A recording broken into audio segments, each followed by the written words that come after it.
Selasa menjelang sidang ini. Keadaan Amar secara fisik sehat, tapi secara psikis tetap masih galau lah. Masih terus nangis atau gimana bang? Dia bang di Ya untuk menangis ya sekarang enggak lagi lah, karena kan tentu dia udah penyesuaian juga dengan keadaan di tahanan.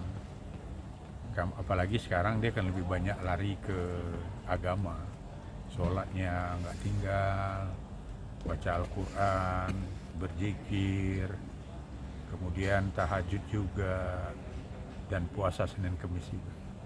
Itu galaunya gimana bang? Galau ya, satu yang dipikirkannya orang tuanya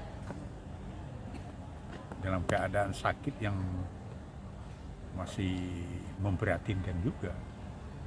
Dan kedua, masalah sidang perceraiannya hasilnya nanti apa, ya pasti dipikirkannya juga. Yang ketiga masih anak-anaknya yang baru dia pulang dari tahanan, dulu dia menyelesaikan hukuman, baru beberapa hari dengan anaknya, baru sebulan, terus sudah berpisah lagi, sampai sekarang nggak pernah ketemu. Dan kita sangat disayangkan juga. Harusnya kan ya, Iris sebagai istri ya, kan sekarang Iris masih sebagai istri yang sah, harusnya kan menyinggung Amar juga secara kemanusiaan lah, secara silaturahmi Islam, mungkin dengan bawa anaknya, karena kerinduan dia sama anaknya itu udah beberapa kali kami ketemu di tahanan, yang terakhir juga Selasa itu masih dia rindu sama anaknya. harus belum pernah jenguk emang. Ya kan saya udah ngomong tadi, berarti kan belum jenguk. Udah coba Kalau jenguk kan nggak mungkin saya ngomong itu ya. Udah coba dikomunikasikan ke Mbak Ibel gitu, kenapa nggak datang jenguk pada anak-anak? Ya kalau itu sebenarnya kan tidak perlu saya komunikasikan. Apalagi Mbak Ibel kan agamanya udah kuat sekarang, udah hijrah, lebih paham lah di itu. Mungkin dia bisa aja masukkan dari guru-gurunya, kan banyak guru-gurunya. Bang, ini kan Amar udah 3 kali ya, penyesalannya seperti apa bang? Yang abang ceritakan, gimana dicerita nggak sih Amar dengan abang? Kalau penyesalnya sekarang itu lebih mendalam ya daripada kejadian-kejadian yang dulu. Dulu kan pada peristiwa 2017 kan saya juga yang menangani kasus perkara pemakaian narkoba ini. Nah di situ dulu kan tidak semendalam ini. Mungkin pada waktu itu dia kan masih ya belum menikah, belum punya anak, dan kondisi fisik ayahnya waktu itu masih segar, sehat. Nah sekarang kan memang dia sangat terpukul sekali karena musibah ini kan sangat berat lah, dan dia sangat menyesal karena penyesalnya itu kan bukanlah masalah Iris juga, tapi menyesalnya itu karena ini menyangkut dengan pribadinya juga, dirinya sendiri, kemudian bisnisnya, kemudian anaknya.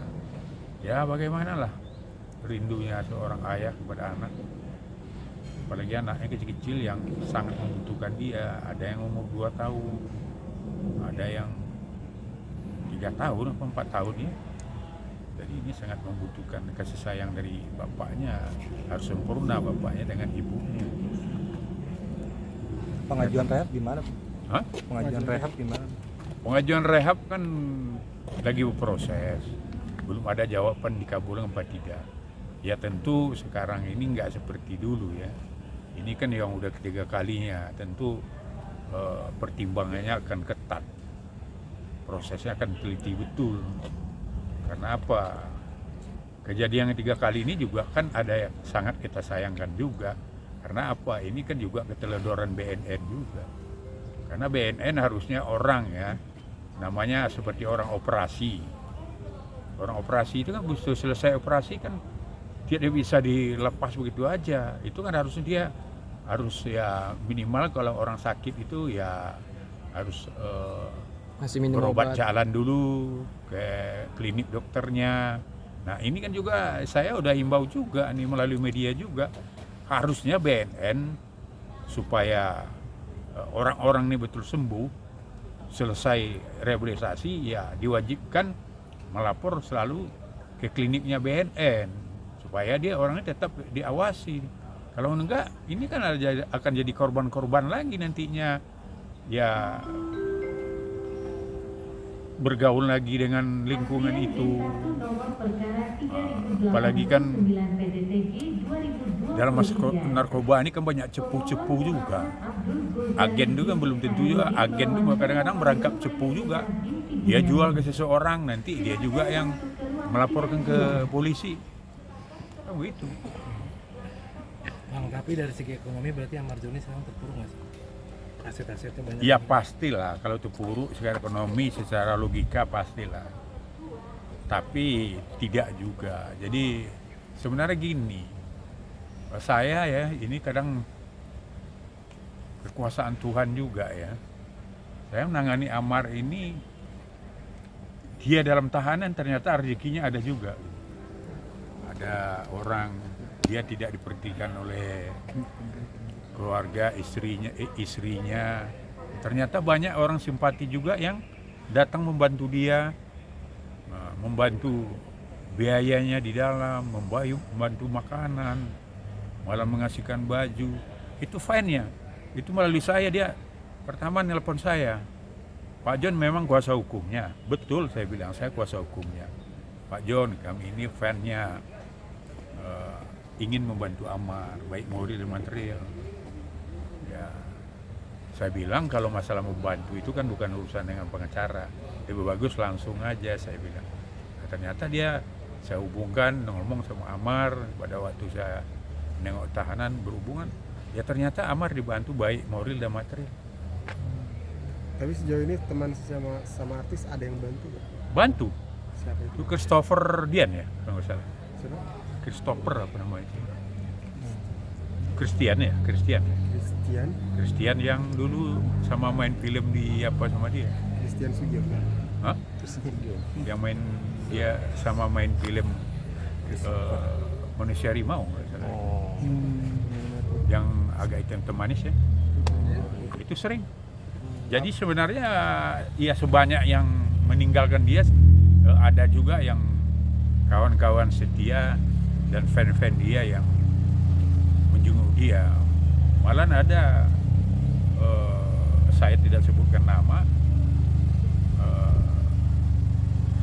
Persatuan Penggemar Amar ini yang ibaratnya minta izin ke saya untuk menggalang dana untuk membantu Amar.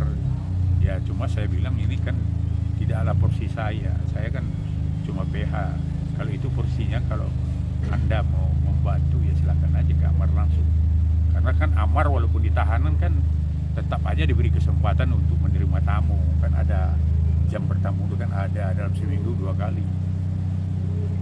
Jadi di sana dia tidak kekurangan makanan. Kemudian juga banyak simpatisan yang datang sama dia di sana. Fan lah. Kalau simpatis kan beda lagi. Kalau fan kan dia orang yang penggemarnya Amar. Kalau dari keluarganya siapa aja mungkin?